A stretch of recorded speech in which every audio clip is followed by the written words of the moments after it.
안녕하세요. 기갑소녀입니다. 제가 얼마 전에 영화를 한 편 봤어요. 나온 지 조금 오래된 영화인데 일본 영화예요. 제목이 무사의 가계부라는 거예요. 무사와 가계부. 근데 제목이 뭔가 앞뒤가 안 맞고 조합이 안 좋잖아요. 근데 영화를 봤더니 정말로 사무라이가 가계부를 쓰는 이야기인 거예요. 좀 신선했어요. 그리고 궁금해지더라고요. 일본은 독구가와 막부가 생긴 이후로 오랫동안 전쟁이 없었잖아요. 그런 평화시대를 살았던 사무라이들은 과연 어떤 삶을 살았을까? 그래서 오늘도 제가 저번에 모셨던 일본 전문가이신 박도영 박사님을 한 번 더 모셔봤습니다. 안녕하세요. 안녕하세요. 박사님, 전공이 일본 근세사시잖아요. 예, 그렇습니다. 17세기에서 19세기 사이에 일본 근세사가 제 박사 논문 주제였었습니다. 그래서 제가 오늘 박사님께 딱 맞는 토픽을 하나 준비했습니다. 혹시 무사의 가계부라는 영화 보신 적 있으세요? 예, 일본에 있을 때 봤었습니다. 저는 살짝 충격이었거든요. 사무라이들이 가계부를 쓰면서 살았다는 그런 내용이었어요. 예, 근세 사무라이들의 현실을 진짜 잘 보여주는 영화인데요. 그 영화가 실화를 바탕으로 만들어졌거든요. 네? 이게 실화라고요? 실화라기보다는 역사적 기록을 바탕으로 했다라고 말씀을 드리는 게 더 정확할 것 같은데, 네. 2003년에 그 가나자와에 있던 이노야마 가문이라는 무사 집안의 창고에서 옛날 물건들이 대량으로 발견이 되는데, 네. 거기서 굉장히 자세하게 기록을 한 가계부가 발견이 됩니다. 정말 사소한 지출까지 하나하나 다 기록을 해놔가지고 당시 사무라이 집안의 사람들이 어떻게 뭘 먹고 살았고 어디에다 돈을 쓰며 살았는지를 한눈에 볼 수 있는 그런 굉장히 귀중한 자료였었죠. 이 가계부 문서를 분석하고 설명하는 책이 2010년에 나왔었는데 그 책의 제목이 무사의 가계부였습니다. 이 책이 무려 20만 부나 넘게 팔리는 베스트셀러가 됐습니다. 무려 20만 부나 팔렸다면 데이트 작품 아닌가요? 그렇죠. 그 따분한 역사책이 20만 부씩 이렇게 팔리기가 쉽지 않은데 아까 말씀하신 것처럼 무사와 가계부라는 전혀 어울리지 않는 두 단어가 하나의 제목으로 조합이 되다 보니까 사람들의 그 호기심을 많이 자극했던 것 같아요. 아까 이 영화가 당시의 사무라이들의 현실을 그대로 보여주고 있다고 했는데 그러면 구체적으로 어떤 내용들일까요? 두 가지를 말씀드릴 수가 있는데 네. 첫 번째는 사무라이가 더 이상 이제 전사나 무사 집단이 아니라 단순한 공무원 집단이 됐다는 거. 그리고 두 번째는 사무라이 집단, 무사 계급의 생활이 의외로 궁핍하고 공공했었다는 겁니다. 사무라이는 옛날 일본에서 지배계층 아니었나요? 예, 그렇죠. 지배계층이었죠. 그들이 신분이 전사에서 공무원으로 바뀐 건 평화의 시대가 왔으니까 그런가 보다 하겠는데 궁핍해졌다. 그건 왜 그런 거죠? 일단 사무라이 신분에 대해서 말씀을 드리자면 영화의 주인공인 이노야마 나오유키의 직책이 가가본의 고산요모노라고 나와 있는데 고산요모노가 뭐냐면은 주파나를 튕기는 사람이란 뜻이에요. 번의 살림살이를 담당하는 격리 담당 같은 직책이었던 거죠. 여기서 주인공이 참 고지식한 사람으로 나오는데요. 그 영화에서 이런 장면이 나옵니다. 나오유키의 아버지가 돌아가셔서 장례식을 하게 되거든요. 거기서도 혼자 주파나를 튕기면서 장례 비용을 계산하고 있잖아요. 그렇죠. 뭐 얼마나 자기 일에 꼼꼼한 사람인가를 보여주는 그런 장면인데 그 나오유키의 아들이 그런 아버지를 보고 이런 질문을 합니다. 아버지는 슬프지 않으세요? 다른 집안 사람들도 다 이렇게 살고 있나요? 그러자 나오유키가 이렇게 대답을 하죠. 아들아, 이노야마 가문은 주파날로 일어선 집안이다. 그래서 이럴 수밖에 없다. 우리 가문은 주판이 최고의 재산이다. 여기서 알 수 있는 거는 이노야마 가문이 대대로 주판을 튕기는 그 일을 해온 지 꽤 오래됐다는 거죠. 번외 격리 담당을 대대로 맡아왔다면 녹봉도 받았을 테고 적어도 생활에 지장은 없었을 텐데 왜 그렇게 생활이 어려웠던 거죠? 이유는 간단합니다. 수입보다 지출이 훨씬 더 많았으니까요.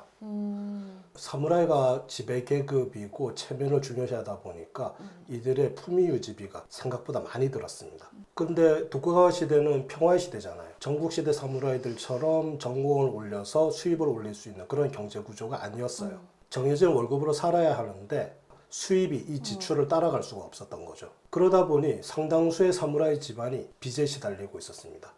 지역의 부유한 상인들한테 돈을 빌려서 생활을 하고 있었던 거죠. 영화에서도 이노야마 집안에 빚이 너무 많아서 주인공이 돈을 아껴서 빚을 갚으려고 집안 행사 잔치에서 실제 생선 대신에 종이 생선을 쓰는 장면이 있던데요. 그 생선이 참돔이잖아요. 그쵸. 참돔. 맛있어. 참돔이 일본어로 타이인데 음. 일본어로 축하하다는 말이 메데타이라고 합니다. 메데타이. 일종의 언어 유희 같은 건데 참돔이 타이란 말이 들어가니까 축하의 의미가 있다. 그래서 축하하는 자리에는 그 타이 요리를 올리는 풍습이 일본에 있어요. 이 참돔이 꽤나 비싼 생선이거든요. 네. 그러다 보니까 이 노야마 집안에서는 잔치상에도 진짜 참돔을 못 올리고 종이에다 그림을 그려서 올리는 그런 상황이 되었던 거죠. 아무리 그래도 종이 생선은 좀 너무한 거 아닌가요? 그나마 이 노야마 나오유키가 좀 정신이 제대로 박힌 사람이라서 그런 선택을 한 겁니다. 가문의 현실을 파악하고 빚을 갚으려고 그렇게 한 거잖아요. 맞아요. 당시에는 마지막 순간까지 빚으로 허세를 부리다가 그 돈을 갚지 못하고 파산하고 몰락하는 사무라이 집안이 꽤 있었습니다. 평화로운 시대에는 산업이나 농업이 더 발전해서 경제 규모가 더 커지거나 하잖아요. 전쟁을 하지 않는다고 해서 지배 계급이 수입이 그렇게 많이 줄어들 수 있을까요? 여러 가지 이유가 있을 수 있는데요. 여기에는 일본을 통일한 도쿠가와 정권이 지방의 번들을 제어하기 위해서 교묘하게 만들어 놓은 음모가 하나 있었습니다. 음모요? 당시 도쿠가와 막부는 산킨코타이라는 제도를 도입했었는데요. 이 제도가 뭐냐면은 지방의 영주, 다이묘들이 정기적으로 에도까지 가서 쇼군을 알현한 네. 그런 제도였습니다. 네네. 이게 지방의 재정을 파탄을 내버립니다. 지방의 영주들이 정기적으로 올라와서 쇼군을 보고 가는 거잖아요. 그냥 한번 도쿄에 왔다 가는 것만으로도 그렇게 재정적 부담이 클까요? 당시는 17, 18세기입니다. 그쵸? 지금처럼 뭐 신칸센 타고 지방에서 도쿄로 한번 왔다 가는 뭐 그런 걸 상상하시면 안 돼요. 히로시마나 후쿠오카처럼 도쿄에서 꽤 멀리 떨어진 곳에 사는 영주가 자신의 영지에서 지금의 도쿄까지 걸어서 행렬로 가는 겁니다. 근데 명색의 다이묘가 행차하는 건데 혼자 가겠어요?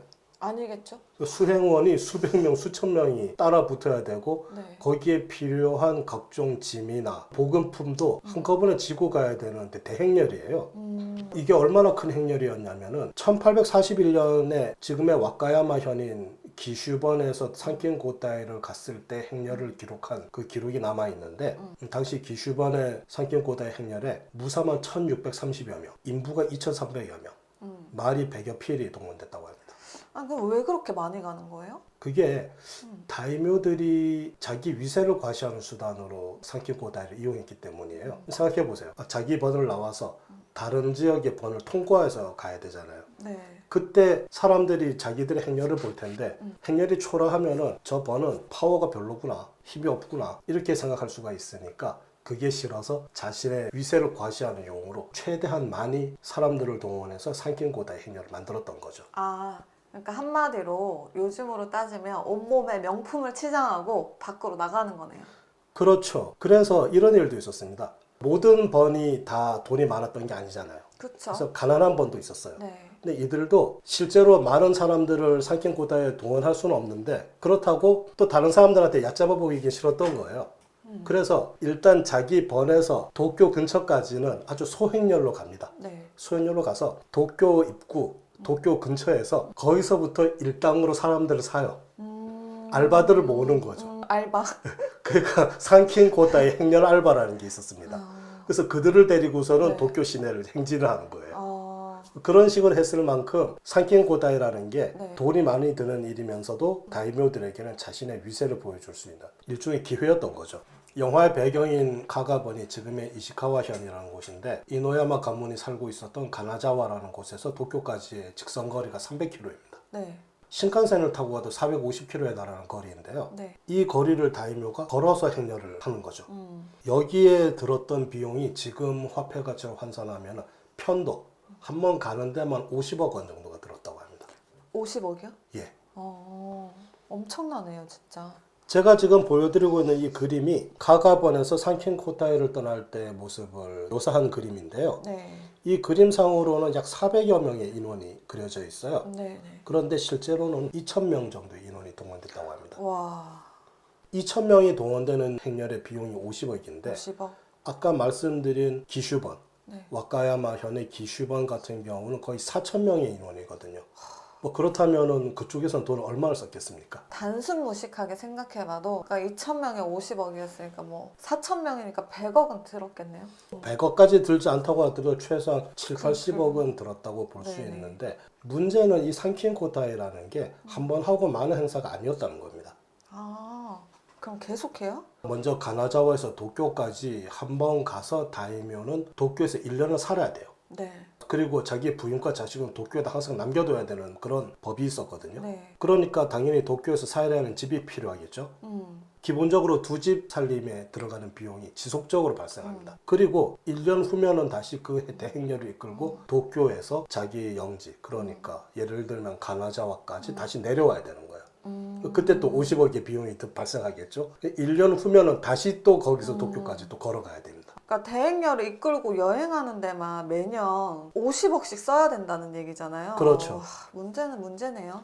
그러니까 재정이 거덜나지 않을 수가 없습니다. 그러네요. 여기서 더 교묘한 게 도쿠가와 막부가 이런 제도를 도입했을 때 야, 너희는 얼마 이상의 돈을 쓰라 이런 강요는 하지 않았다는 겁니다. 아, 강요하지 않았어도 무사들의 속성상 자기 체면을 차리기 위해서는 뭐 돈을 많이 쓸 거라는 걸 이미 알고 있었다는 말씀이잖아요. 그렇죠. 뭐 자기가 말하지 않아도 알아서 돈을 많이 쓰고 알아서 자기 스스로 약해질 것이다 라는 것을 이미 예측하고 있었던 겁니다. 막부가 지방번들이 이렇게 돈을 많이 쓸 수밖에 없는 제도를 만든 거는 번들의 경제력을 약화시켜서 반역을 일으키지 못하도록 하기 위했던 걸까요? 그 목적이 가장 크다고 말씀드릴 수가 있어요. 일본 통일이라는 게 사실 도쿄 근처에 살고 있던 도쿠가와 가문에 의한 일본 전국 점령에 더 가까운 거였거든요. 네.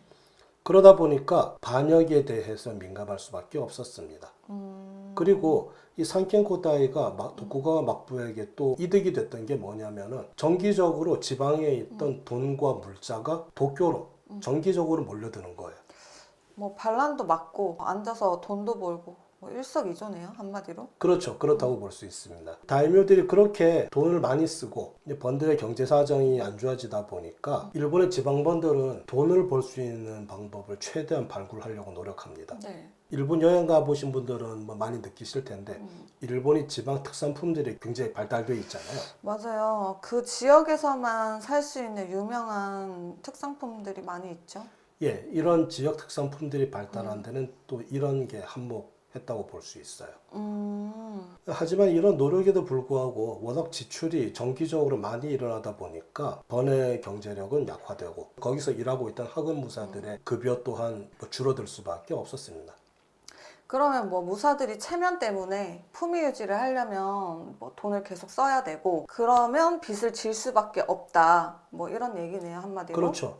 그 무사의 가계부라는 영화에서 보여주는 현실이 바로 그런 부분인데요. 네. 영화에도 그런 장면이 나오죠. 빚을 갚기 위해서 그 어머니의 기모노까지 내다 팔게 됩니다. 맞아요. 뭐 어머니가 그 이 옷만은 내가 못 판다고 맞아요. 막 울며 불며 매달리는 그런 장면이 슬퍼요, 나오는데 그 부분. 또 짠한 게 마지막에 어머니가 돌아가실 때 이 아들이 그 옷을 다시 찾아오거든요. 근데 그나마 다행인 거는 이 이노야마 집안은 빚을 다 갚았습니다. 그거 쉽지 않은데 예, 진짜 빚을 다 갚는 게 쉽지 않아요. 그렇죠. 빚을 다 갚고서는 그걸 기념으로 정말 어머니한테 전당 잡혔던 그 옷을 다시 사와서 입혀드리는 건데 대단한 거예요.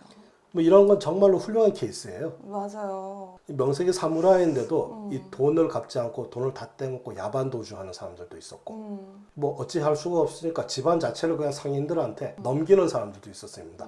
너가 사무라이 해라. 우리는 그냥 평민 할래. 대신 돈을 못 갚겠다. 뭐 이렇게 되는 거죠. 맞아요. 말씀을 듣고 나서 보니까 그냥 뭐 하급무사가 단지 뭐 주판 하나 잘 튕겨서 출세했다더라. 뭐 이런 낭만적인 얘기는 아닌 것 같습니다. 일본이 대중문화의 사무라이와 칼이라는 이미지를 잘 이용하다 보니까 외국에서 봤을 때 이런 부분에 대해서 동경을 가진 그런 것들이 꽤 적지 맞아요. 않거든요. 네. 그래서 킬빌이라든가 라스트 사무라이라든가 이런 영화가 뭐 대표적인 예라고 볼 수 있는데 맞아, 저 킬빌 되게 재밌게 봤거든요. 이와는 반대로 일본 영화들 중에는 사무라이의 현실적인 어려움을 묘사했던 작품들이 적지 않게 나와 있어요. 그러면 박사님이 또 추천해 주실 만한 영화가 또 있을까요? 만일 사무라이 계급의 찌질한 현실을 찌질한 아, 현실을 저 찌질한 거 별로 안 좋아하는데요. 찌질한 현실을 뭐 묘사한 걸 그런 걸 원하신다면은 네. 추천할 만한 영화로 이찌메이, 한국 제목으로는 아마 할복 사무라이 죽음이라는 제목으로 나온 영화가 있는데 네네. 이 영화의 내용이 뭐냐면은 할복 재산 아시죠? 네. 일본 무사들이 제일 명예로운 자결로 네, 생각한다는 알죠. 거 할복. 알죠. 그걸 돈벌이에 이용하던 역사적 사실이 있어요. 아니, 그게 가능해요? 어떻게 할복을 돈벌이에 이용을 하죠? 그 영화가 그런 내용을 다루고 있는데 궁금하시면 다음에 그 영화에 대해서 얘기를 나눠주실까요? 아니, 혹시 그럼 박사님 이 영화를 핑계로 또 셀프로 다음 편을 또 확보하시는 건가요? 기갑소녀님께서 관심이 있으시다면은 저도 사실 혼자 하는 것보다 이렇게 박사님이랑 같이 하다 보니까 재미도 있고 저보다는 훨씬 더 많이 알고 계시잖아요. 아닙니다. 앞으로는 좀 자주자주 나오셔서 그냥 눌러 앉으셔도 됩니다. 앞으로는 자주자주 나오셔서 좋은 정보 많이 들려주셨으면 고맙겠습니다. 그럼 여기까지 여러분들 잘 보셨다면 구독이, 좋아요, 알림 잊지 마시고 꼭꼭 눌러주세요. 감사합니다. 안녕.